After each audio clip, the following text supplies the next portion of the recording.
নমস্কাৰ চাবিদসকল, চৰকাৰী কৰ্মচাৰীসকলৰ দৰমহা কমিব, আনহাতে আপোনালোকৰ গ্ৰেড পে বৃদ্ধি কৰা নহ'ব। লগতে ৩ লাখ টকাৰ বেছি উপাৰ্জনত ৫% টেক্স দিব লাগিব নেকি, নাইবা ৭ লাখ টকাৰ বেছি উপাৰ্জনত 10% টেক্স দিব লাগিব নেকি, সেই সম্বন্ধে আমি আপোনালোকক আপোনাৰ শুদ্ধ উত্তৰ ক'বলৈ ওলাইছোঁ। আৰু লগতে আপোনালোকৰ অষ্টম দৰমহা আয়োগ যি আপোনাৰ লোকসভাত যোৱা পৰহি নিদিম বুলি কৈছে, আচল অৰ্থত আপোনালোকৰ কাৰণে অষ্টম দৰমহা আয়োগ পুনৰাই প্ৰৱৰ্তন হ'ব কি নহ'ব সেই সন্দৰ্ভত, আনহাতে ৩ লাখ টকা নাইবা 7 লাখ টকা লাভ কৰিলেই যে আপোনাৰ 10% নাইবা 5% টেক্স দিব লাগিব সেই সন্দৰ্ভত, আনহাতে গ্ৰেড পে সন্দৰ্ভত আমি ভালেকেইটা শেহতীয়া খবৰ লৈ আহিছোঁ। এই সম্বন্ধে আপোনাৰ 2-3টা শেহতীয়া বিশেষ খবৰ যিটো সকলো চৰকাৰী কৰ্মচাৰী আৰু পেঞ্চনাৰসকলে জনাটো অত্যন্ত জৰুৰী। সেয়েহে আমি আপোনালোকক প্ৰথমতে ক'বলৈ ওলাইছোঁ যে আপোনালোকৰ দৰমহা কিয় কমিব, আপোনালোকৰ ইন হেণ্ড চেলাৰী বহুতো কমি যাব, সেয়া আমি আপোনালোকক ক'বলৈ ওলাইছোঁ। চাবিদসকল, এয়া আপোনালোকে চাব, লক্ষ্য কৰিব। এয়া হ'ল আপোনালোকৰ যোৱাকালিৰ যি বাজেট অধিৱেশন, এয়া আমি পোনে পোনে আপোনালোকক অসমীয়ালৈ সেয়া অনুবাদ দেখুৱাবলৈ চেষ্টা কৰিছোঁ। আপোনালোকে এয়া চাব, য'ত যিটো অনুবাদ সেই অনুবাদত লিখা আছে এয়া আপোনালোকে ইউনিয়ন বাজেট, বিনিয়োগ, নিয়োগ আৰু সামাজিক সুৰক্ষাৰ প্ৰসাৰ।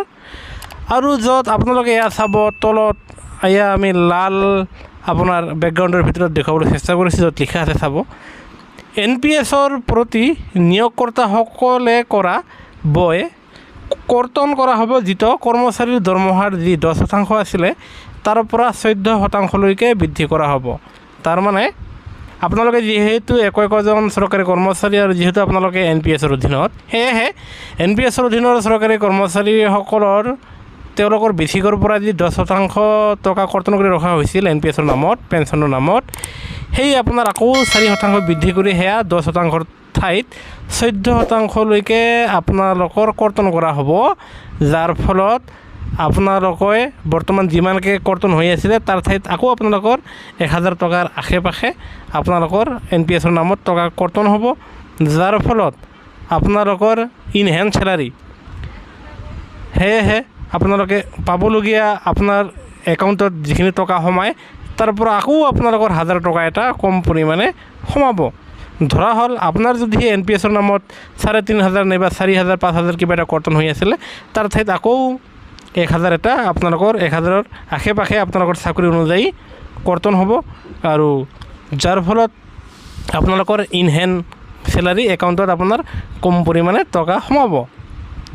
আৰু এইখিনিতে আমি আন এক আপোনালোকৰ গ্ৰেড পে যি আছে সেয়া আপোনাৰ কম সন্দৰ্ভত ক'বলৈ ওলাইছোঁ। এয়া চাব যে আপোনাৰ নিয়মীয়া কৰ্মচাৰীসকলে, বিশেষকৈ প্ৰাথমিক বিদ্যালয়ৰ শিক্ষকসকলে, গ্ৰেজুৱেট শিক্ষকসকলে, তেওঁলোকে 8700 টকাৰ কাৰণে তেওঁলোকে গ্ৰেড পে বিচাৰিছিল আৰু তেওঁলোকে উচ্চ ন্যায়ালয়ত আবেদন আগবঢ়াইছিল, আৰু যাৰ ফলত অৱশেষত তেওঁলোকৰ সেই ন্যায়ালয়ৰ যুঁজখন বিফলতাৰে অন্ত পৰিল, আৰু যাৰ ফলত ন্যায়ালয়ে কৈছে যে শিক্ষকসকলৰ আবেদন দ্ৰুত শুনানি গ্ৰহণ কৰি উচ্চ ন্যায়ালয়ৰ খণ্ড বিচাৰপীঠে আজি বিষয়টো নিষ্পত্তি কৰে। আদালতে দৰমহা অহোৱা সমিতিয়ে প্ৰাথমিকৰ স্নাতক শিক্ষকৰ দৰমহাৰ গ্ৰেড পে ক্ষেত্ৰত দিয়া পৰামৰ্শক যুক্তিসংগত আখ্যা দিয়ে আৰু শিক্ষকসকলৰ যুক্তিৰ গ্ৰহণযোগ্যতা নাই বুলি মন্তব্য কৰি তেওঁলোকৰ আবেদনলানি খাৰিজ কৰে। তাৰমানে তেওঁলোকে যি 8700 টকাৰ যি দাবী কৰিছিল গ্ৰেড পে, তেওঁলোকে সেই 8700 টকা নাপাব,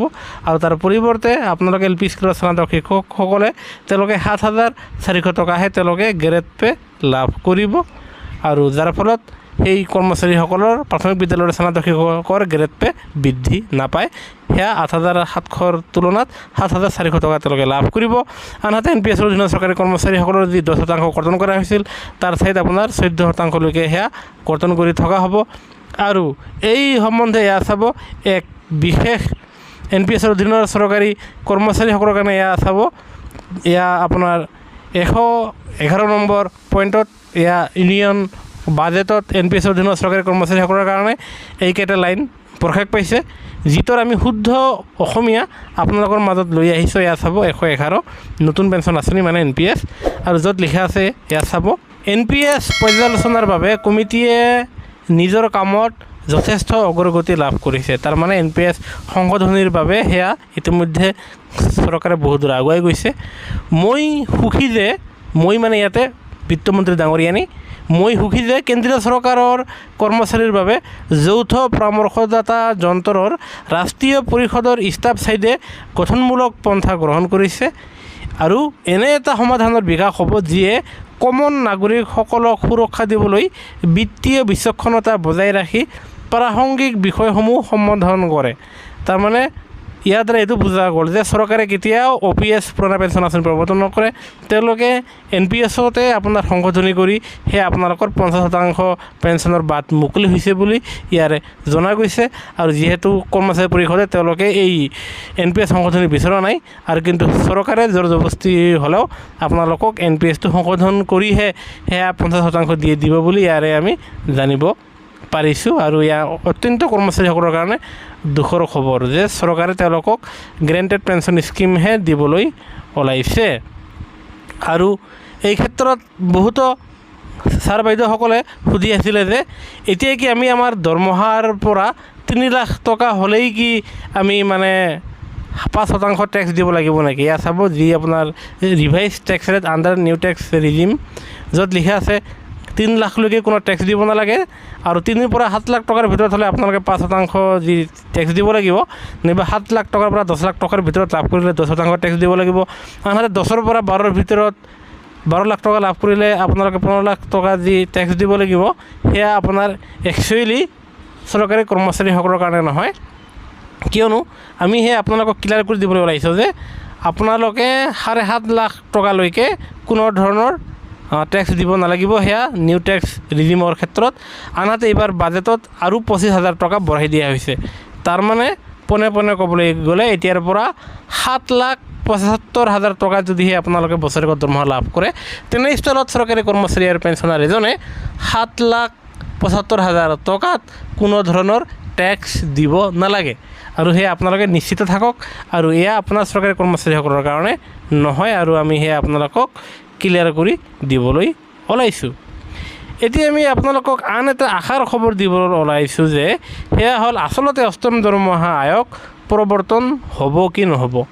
আৰু এই ক্ষেত্ৰত আমি ক'বলৈ ওলাইছোঁ যে আজিৰ তাৰিখত বৰ্তমান সময়ত কেন্দ্ৰীয় চৰকাৰে অষ্টম দৰমহা আয়োগ দিয়াৰ পক্ষপাতী নহয়, কিন্তু এয়া আপোনালোকৰ কাৰণে এক বিশেষ সুখবৰ যে কিন্তু চৰকাৰে অহা আৰু 2-3-4 মাহ পিছত যি পৰৱৰ্তী আপোনাৰ কি কয় সংসদত আলোচনা হ'ব, সেই সংসদৰ আলোচনা কালীনত আপোনালোকৰ OPS চৰকাৰে নিশ্চয় আগবঢ়াব। কিন্তু আজিৰ তাৰিখত কৰ্মচাৰীসকলে OPS লাভ নকৰিব।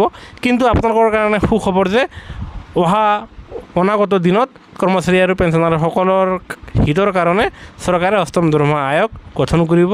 আৰু যিহেতু এতিয়া আপোনাৰ BJP চৰকাৰে তেওঁলোকে একক সংখ্যাগৰিষ্ঠ লাভ কৰিব সক্ষম হোৱা নাই, আৰু সেয়েহে তেওঁলোকৰ নিশ্চয় এক ভয় আছে। আৰু সেয়েহে আমি পোৱা বিশেষ শেহতীয়া খবৰৰ ভিত্তিত বৰ্তমানে অষ্টম দৰমহা আয়োগ গঠন নকৰিলেও আৰু অহা 2-3-4 মাহৰ ভিতৰত আপোনালোকৰ অষ্টম দৰমহা আয়োগৰ সেই কমিটিখন গঠন কৰি দিব। এনেস্থলত চৰকাৰী কৰ্মচাৰী আৰু পেঞ্চনাৰসকলে তেওঁলোকৰ দৰমহা আপোনাৰ বৃদ্ধি পাব, আৰু যি বৰ্তমান ন্যূনতম 18,000 টকা আপোনাৰ যি আছিলে সেয়া 18,000 টকা ন্যূনতম দৰমহাৰ পৰা সেয়া বৃদ্ধি হৈ 26,000 টকা কৰিব বুলি জনা গৈছে। আৰু বৰ্তমানৰ যি 2.56 ফিটমেণ্ট ফেক্টৰ আছে, সেই ফিটমেণ্ট ফেক্টৰ বৃদ্ধি পাব, আৰু সেয়া বৃদ্ধি হৈ আপোনাৰ নতুনকৈ আপোনাৰ 1.67 কৰিব পাৰে। আৰু এনেস্থলত আপোনালোকৰ যি দৰমহা আছে বৃদ্ধি পাব।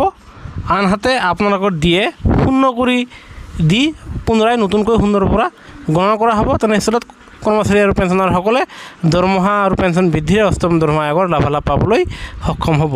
গুৰুত্বপূৰ্ণ ভিডিঅ'ত নিশ্চয়তা লাইক দিব। আনহাতে কৰ্মচাৰী আৰু পেঞ্চনাৰৰ প্ৰতিটো শেহতীয়া খবৰৰ বাবে আমাৰ চেনেলটো ছাবস্ক্ৰাইব কৰিবলৈ নাপাহৰিব। ভিডিঅ'টো চোৱাৰ বাবে ধন্যবাদ। জয় অসম।